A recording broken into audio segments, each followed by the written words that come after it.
Hello बच्चों, हमारा प्रश्न है आर त्रिज्या तथा एल लंबाई वाले एक बंद बेलन को एक समान विद्युत क्षेत्र ई में रखा जाता है। यदि विद्युत क्षेत्र बेलन की अक्ष के समानांतर है तो बेलन से गुजरने वाला विद्युत फ्लक्स होगा। इसके उत्तर कुछ इस प्रकार ABCD हैं। चलिए इसको हम सॉल्व करते हैं।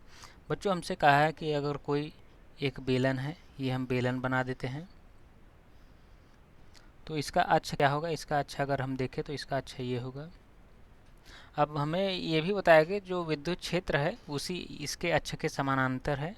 तो हमारा ये हम ये देख लेते हैं कि ये जो है विद्युत, ये हमारा इलेक्ट्रिक फील्ड है।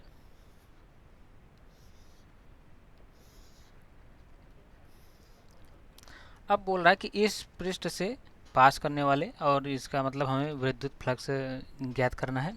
तो अब हम विद्युत फ्लक्स के लिए क्या करते हैं बच्चों, अगर हम देखें तो हमें यहाँ पर इस पृष्ठ से पास किए हुए अगर हम यहाँ पर देखें तो एक ये पृष्ठ है, अगर हम इसको S1 मान लें, एक ये पृष्ठ है S2 मान लें, और ये इसको अगर एक पृष्ठ मान लें S3, इनसे पास किए हुए इलेक्ट्रिक फील्ड ये वही जो है नंबर ऑफ लाइन जो है हमारा फ्लक्स होता है।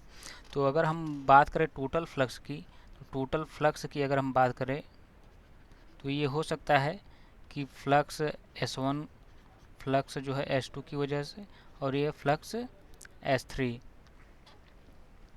ये हमारा हो गया। तो अब चलिए हम इसको देखते हैं। हमारा इसमें क्या है, फ्लक्स अंदर की ओर जा रहा है। इसमें अगर इस पृष्ठ की बात करें तो हमारा जो इलेक्ट्रिक फील्ड है, यानी जो इसमें लाइंस हैं वो अंदर की ओर जा रही हैं। तो हम इसमें क्या होता है कि जो लाइंस जो है किसी पृष्ठ के जब अंदर जाती हैं तो हम इसको माइनस में लेते हैं। अगर इनसाइड है, इनसाइड जा रही है तो हम इसको माइनस में लेते हैं। और अगर किसी पृष्ठ से अगर वो इलेक्ट्रिक लाइन ऑफ फोर्सेस जो है वो आउटसाइड है, बाहर की ओर, तो हम उसे प्लस में लेते हैं। तो अब आइए चलिए देखते हैं। अगर हम बात करें S1 के लिए, अगर S1 का जो है तो ये होता है EDA cos थीटा, ये होता है फ्लक्स निकालते हैं। तो यहाँ पर इसका जो एरिया है हमें R बताया गया है, ये R है, और इसकी लंबाई कितनी है, L है। तो अब हम इसकी बात करें तो ये हमारा कितना हो जाएगा। अब फ्लक्स और अगर देखें इस एरिया के इन दोनों E के बीच में जो कोण है यहाँ पर वो 0 डिग्री है। तो एरिया इसका हो जाएगा पाई R स्क्वायर, यानी E पाई R स्क्वायर, और कास 0 1, यानी E पाई R स्क्वायर हो गया। और इसी प्रकार हम जब S2 की बात करें, S2 पृष्ठ की बात करें तो यहाँ पर हो जाएगा EDA cos थीटा। तो यहाँ पर भी देखें हमारा जो एंगल जो है, ये इलेक्ट्रिक फील्ड लाइंस और इस पृष्ठ के बीच में जो है वो सेम ही है, तो 0 डिग्री है।